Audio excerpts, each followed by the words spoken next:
Madame, Monsieur, bonsoir et bienvenue dans votre émission hebdomadaire.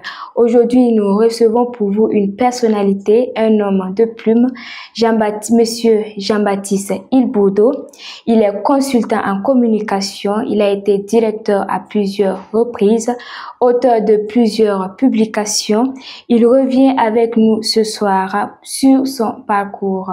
Bonsoir à Monsieur Ilboudo. Oui, bonsoir. Et bienvenue. Merci. D'accord, Monsieur Ilboudo, avant de rentrer dans le vif du sujet, Oui. nous allons tout d'abord parler de votre enfance. Qui est Monsieur Ilboudo? Bon, je suis né il y a 76 ans et à la maternité qui se trouvait à ce moment-là, dans l'enceinte actuelle de la Maison du Peuple. Je suis né d'une famille modeste. Mon père était ouvrier au lycée et technique et ma mère préparait et vendait du dolo et du riz. Et je suis l'aîné de 5 enfants. Alors, je rends grâce à Dieu parce que dans la vie de chaque individu, Dieu place sur votre chemin des bonnes personnes. Quand j'ai eu le BPC, ma mère m'a dit, tu vois la situation de la famille, il faut te présenter au concours des instituteurs, et comme ça tu vas pouvoir m'aider. Là où travaillait mon père, son ami était l'économe du lycée technique. C'est un ami de la famille, donc je me suis ouvert à lui. Il m'a dit non, Jean-Baptiste, je te conseille, si tu as l'entrée en seconde, va et continue. J'ai expliqué à ma chère mère qui a compris et accepté que je puisse faire la seconde au lycée Zenda et pour aller au bac. Alors, après mon admission au bac, elle a repris la même chanson. Elle voudrait bien que je rentre dans la vie active, professionnelle, pour venir en aide. Et c'est là aussi que je me suis ouvert au même tonton qui m'a dit, tu vois, il faut souffrir une bonne fois. Vous avez déjà souffert, vous avez tenu jusqu'à ce niveau, jusqu'au bac là. Continue pour faire des études supérieures. Et puis, ce que je voulais te dire, si tu réussis, tes frères aussi vont réussir. Et ma mère aussi était une femme qui avait une grande foi. Un jour, elle m'a fait la confidence suivante. Elle m'a dit,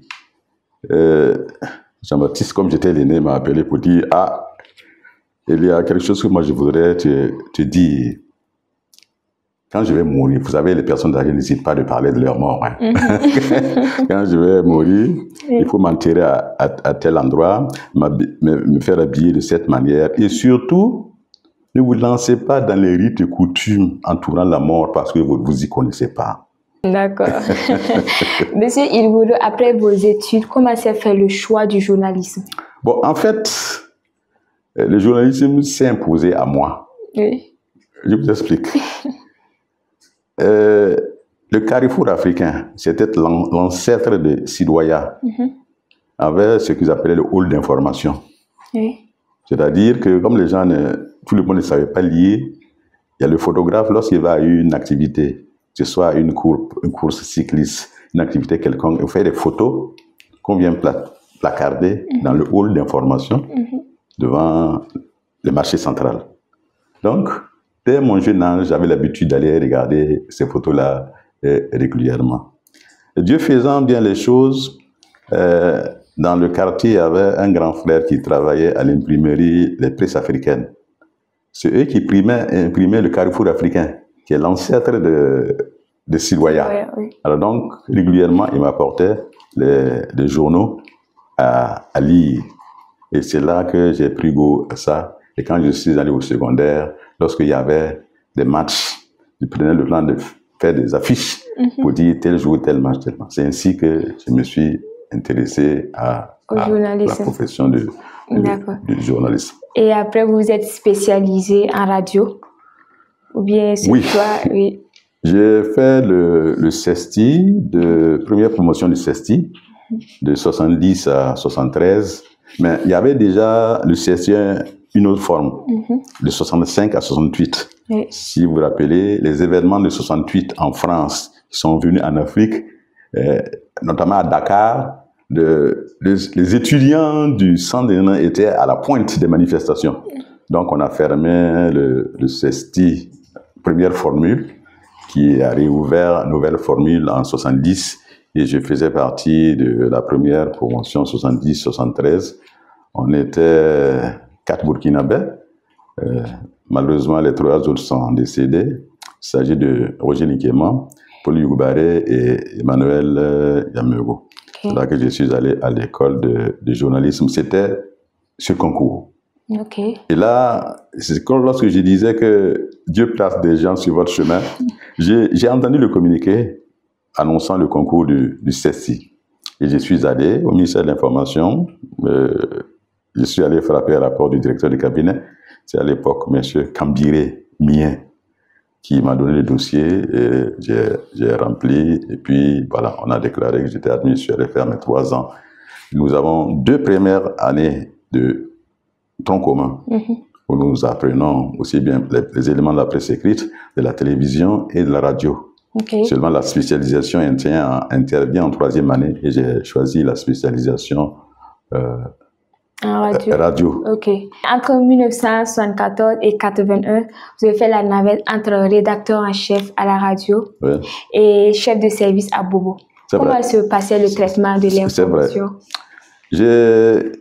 À ma prise de service en novembre 1973, j'ai été nommé rédacteur au journal Parler. À l'époque, on n'a pas la chance que vous avez en ce moment. Quand vous revenez d'un reportage, à l'époque, c'était les rubans, les bandes magnétiques. Quand tu reviens d'un reportage, tu fais une copie de la bande et tu mets l'original à part et tu prends ta paire de ciseaux, ton ruban de scotch, tu écoutes et tu fais le montage. C'est comme ça qu'on faisait à l'époque. Tu fais le montage et tu donnes au journal Parler, si tu es le reporter, et il y a aussi le présentateur. Tu fais ton papier, ton introduction, les éléments, et par les éléments sonores, tu déposes et on va pour la diffusion. Maintenant, en juin 1974, j'ai été proposé pour être chef de station de Radio Bobo. Et là, la petite histoire, c'est que le ministre de l'époque, Bilal Zagré, que Dieu ait son âme, voulait confier les postes de responsabilité aux jeunes universitaires qui sont rentrés. Il y avait Émile Bassono, regretté, qui dirigeait Carrefour Africain, la presse écrite. Il y avait Paul Ismaël à la radio. Et on m'avait proposé pour Bobo Dioulasso. Et quand le directeur Ismaël m'a fait la proposition, je n'ai pas accepté. Parce que j'aimais bien la radio, j'aimais bien les reportages, présenter le journal, j'aimais bien ça. Donc je ne voulais pas quitter Ouaga pour être même chef de station à Radio Bobo. Donc il a rendu compte au ministre, qui m'a convoqué dans son bureau. Elle m'a dit, mais je vous ai proposé comme chef de service des études. J'ai eu l'impolitesse de couper la parole pour dire non, si j'ai refusé, il m'a dit non. Devant son ministre, il y a des termes qu'on n'emploie pas tels que refuser. Vous ne pouvez pas refuser. Vous allez partir à Bobo Dioulasso, vous allez partir et vous allez aimer. Et effectivement, j'ai aimé. Sur place, j'ai trouvé une petite équipe qui a une conscience professionnelle très élevée. J'étais évidemment le plus jeune parmi les cadres, mais ça a pris. On s'est bien entendu, on a fait du bon travail, au point que quand j'ai quitté 81 pour Ouaga, plusieurs agents ont déposé des demandes pour me suivre à Ouaga. C'est dire qu'on a très bien marché. Et puis, c'était à l'époque où le capitaine Thomas Sankara était secrétaire d'État à l'information. Il est venu en visite à Radio Bobo. Et dès son retour, il m'a appelé, il m'a dit « Ah, Jean-Baptiste, je vais te faire venir à Ouaga pour diriger la chaîne nationale que je veux créer et je vais te confier cette responsabilité-là. Réfléchis et puis appelle-moi le lendemain si tu es d'accord. » Moi qui rêvais retourner à Bobo-Dioulasso, à Ouagadougou plutôt, je n'en demandais pas plus et j'ai donné mon accord. Et puis ainsi que en 81, décembre 81, j'ai été nommé directeur de la chaîne nationale, la radio rurale qu'on transformait en direction. J'ai été donc le premier directeur de la chaîne nationale. C'est ainsi que je suis venu à la radio rurale. Vous avez été président de l'Observatoire burkinabé. L'Observatoire du moins burkinabé des médias. Oui, c'est juste. Quel regard est-ce que vous portez sur les médias et le journalisme au Burkina? Est-ce que vous pensez que les journalistes du moins vivent cette fraternité-là? Bon, je n'en suis pas sûr.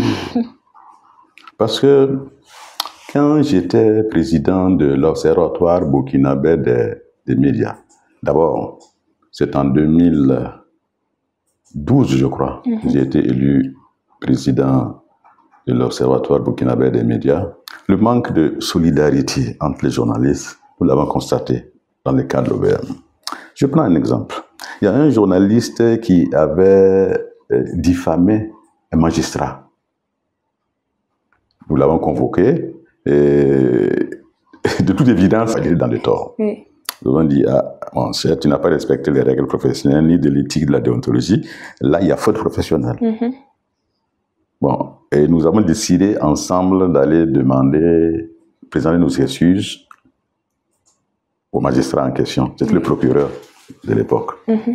Bon, il nous a reçus, mais d'après sa voix, l'intonation de sa voix, moi j'ai compris qu'il n'avait pas pardonné. Il n'avait pas pardonné. Il y a eu un procès. Et le journaliste était seul. Par contre, tous les magistrats étaient autour du procureur. Oui.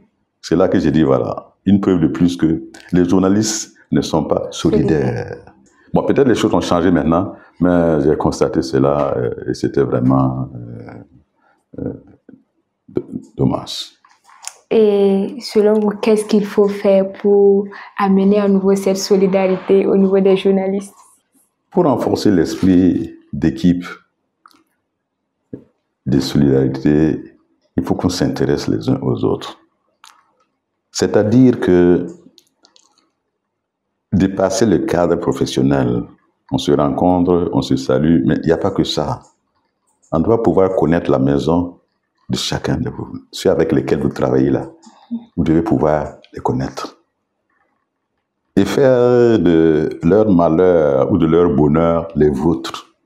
Vous intéresser les uns aux autres. Si c'est seulement on se rencontre, bonjour, salut, on travaille, et puis chacun de son coin, on ne connaît même pas où loge X. Là, il y a un problème. Voilà, donc il faut s'intéresser à la vie de l'autre. Ce n'est pas s'immiscer dans sa vie, mais au moins savoir où le collègue ou la collègue loge, qui est son conjoint, sa conjointe, ses enfants, etc. Ça rapproche les liens. Et quand c'est comme ça, dès qu'il y a quelque chose, on se sent quand même impliqué et concerné à ce qui arrive à l'autre. C'est-à-dire que la culture de l'individualisme, là, il faut laisser tomber ça. Voilà. Vous avez également joué le rôle de technicien de 1973 à 1979, où vous avez assisté aux côtés de l'expert canadien à la mise en place de la radio rurale de l'Ouest. C'est vrai. Et dites-nous comment cela est arrivé. Bon, c'est-à-dire que le gouvernement avait signé un accord avec l'ACTI, l'Agence canadienne de développement international, pour développer la radio rurale à l'Ouest. Ils ont fourni l'émetteur, ils ont envoyé un technicien du nom de Sylvestre. Et comme vous savez, dans la plupart des projets, lorsqu'il y a un coopérant, on donne un homologue. Parce que lui, il connaît pas toujours les réalités locales.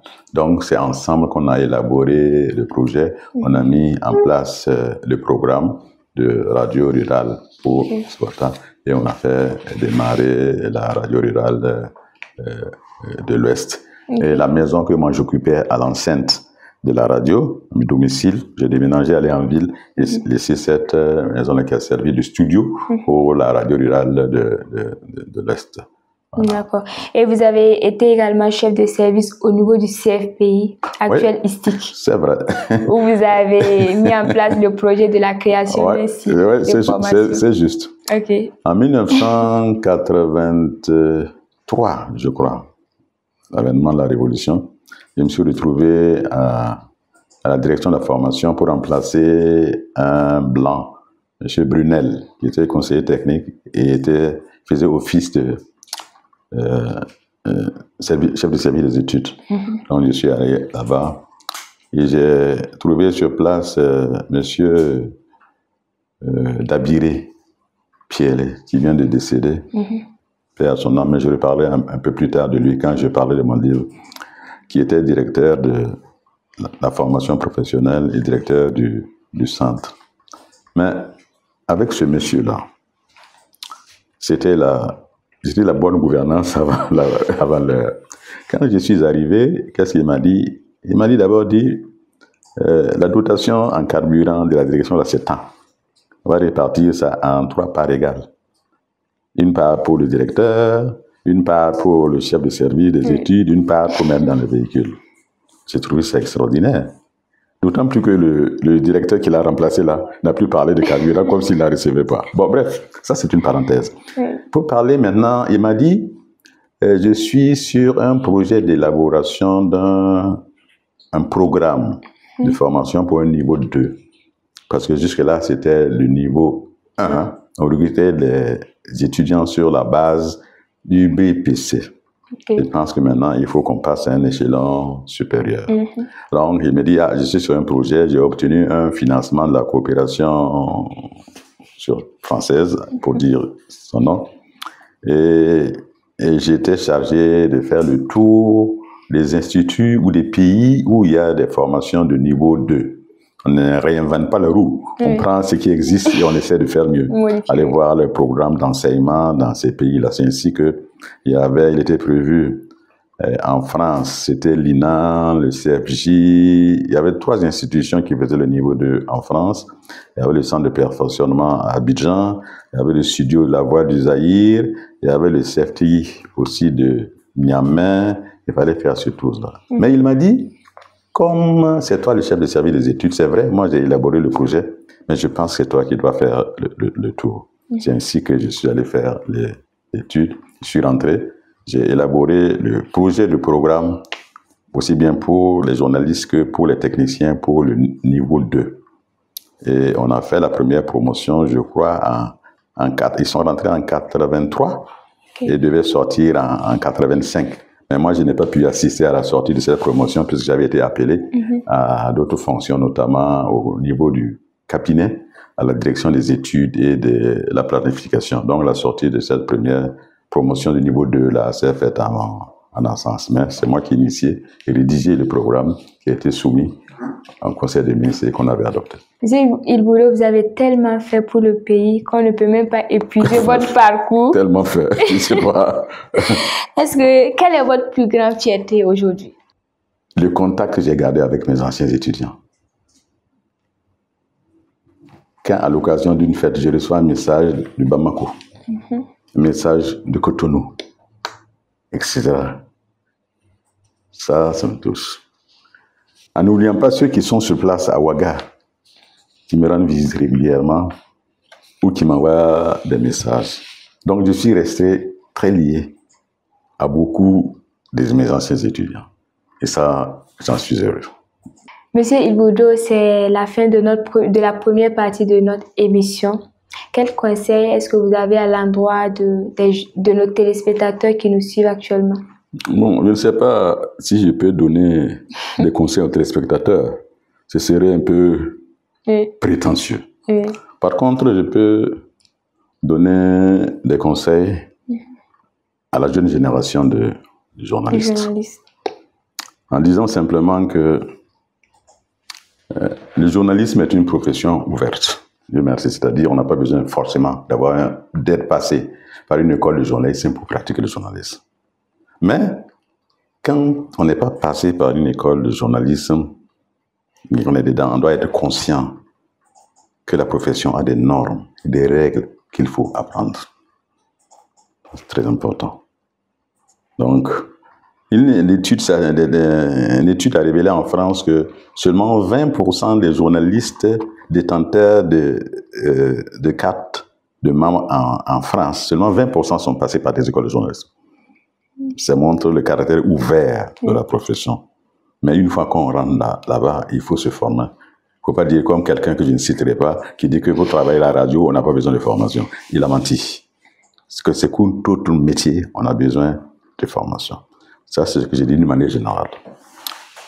Et à l'attention des journalistes, je voudrais dire ceci.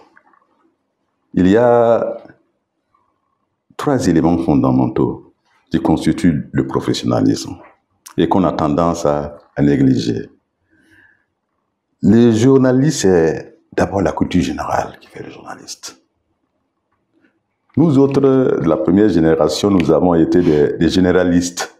Mais vous, et pour demain, vous devez être spécialisé dans un sujet, dans un centre d'intérêt donné, dans le domaine de l'environnement, des relations internationales, un tel enseigne. Pour que quand il y a un sujet pointu sur l'environnement, disent ah non, c'est Gloria qui maîtrise ce sujet, c'est elle qui peut travailler. Donc il faut travailler votre culture générale par un centre d'intérêt précis et vous spécialiser dans un sujet donné. Et aussi la maîtrise de la langue française, ou les langues qu'on utilise, ça peut être les langues locales. Il faut maîtriser les langues que l'on utilise. À certains présentateurs de télévision également, il faut faire la différence quand utiliser voilà et voici. Quand vous avez déjà présenté les titres et c'est déjà passé, c'est voilà. Et quand les titres vont venir, c'est voici les titres. Il y en a qui le font très bien, mais il y en a qui les mélangent. Donc ça pose un problème de culture générale.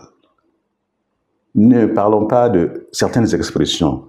J'ai entendu une fois quelqu'un dire que la cuvée de pèlerins de cette année, parlant des musulmans, il ignore le sens étymologique de cuvée. S'il le savait, il ne l'aurait pas dit. Donc on doit avoir le souci du mot précis. Et on ne doit pas hésiter à consulter le dictionnaire pour voir est-ce que je peux utiliser cuvée dans tel cas ou dans quel cas, etc. Donc, la première dimension du journalisme, c'est ça. La culture générale, c'est ça qui fait le journalisme. La deuxième dimension, c'est la maîtrise des genres. Si vous travaillez à la radio, maîtrisez les genres radiophoniques, c'est la presse écrite, les genres techniques, etc. Okay? Ça, c'est très important. C'est la deuxième dimension qui fait de vous un professionnel. Je prends le cas des radios. J'écoute souvent certaines radios, je constate qu'on confond parfois table ronde et débat. Il y a une différence étymologique qui explique les deux. C'est vrai depuis longtemps, on assiste à un mélange des deux genres. Mais les gens qui dominent là, c'est ça qu'on doit présenter. Parce qu'en général, dans le débat, c'est souvent sur les sujets controversés, des pour et des contre. Et on s'affronte. Tandis que dans la table ronde, il y a un problème qui est posé, on recherche ensemble les solutions. Chacun peut apporter. C'est ça que nous avons appris. Donc, il faut maîtriser les genres. Et aussi, je constate souvent certaines erreurs des journalistes. Quand vous allez, j'exclus, lorsque c'est un micro-trottoir, ça, on demande aux gens de se présenter, c'est important, savoir qui c'est, et surtout son statut, pour crédibiliser l'information. Mais quand vous avez une interview avec quelqu'un, vous allez vous demander de vous présenter, c'est un manque de préparation ou de professionnalisme. Parce qu'à l'école, on apprend que pour aller rencontrer quelqu'un, on prend d'abord des informations sur sa personne. On sait qui il est, et même ce qu'il a déjà écrit. La troisième dimension qui fait le professionnalisme, c'est la dimension sociale. C'est-à-dire que le journaliste doit être un individu socialement fréquentable, qui a le sens de relation, aussi bien au service que dans ses quartiers. Vous voyez que dans les quartiers, monsieur ou madame est très occupé, il ne s'intéresse pas à la vie du quartier, il y a un baptême ou il y a un décès où lui il est pris Non, il faut que ce soit socialement fréquentable. Me retrouver dans ce studio-là me rappelle un ami. Vous devinez qui c'est? Oui. Yacouba. Ah oui. Ce qui m'a marqué en lui, c'est son humilité. Le Centre Norbert Zongo m'avait confié la rédaction d'une stratégie de formation sur 3 ans. Okay. Bon, moi, je suis spécialisé en radio. En télévision, je ne me connais pas. J'ai fait appel à lui pour la télévision. J'ai fait appel à Lézin Didier pour la presse écrite. Et ensemble, on a essayé de rédiger le programme. Quand je l'ai appelé, il m'a dit, grand frère, je n'ai jamais fait de plan de formation, de stratégie de formation de 3 ans. Je viens pour apprendre. Quelle humilité. Ça a vraiment touché. Quelle humilité, Yakoua. Et il nous a fait un travail extraordinaire. Il aurait pu se bomber le torse pour dire non, non, il a dit, je viens pour apprendre, grand frère. Alors, c'est dit que par la miséricorde de Dieu, son âme repose en paix. Nous avons perdu quelque chose d'extraordinaire. Monsieur Iboulo, c'est sur ces mots que nous allons mettre fin à notre première partie. D'accord. Et merci pour la disponibilité. Merci, c'est moi qui vous remercie. Et à vous, chers téléspectateurs, on se donne rendez-vous la semaine prochaine pour la suite de votre émission. Au revoir.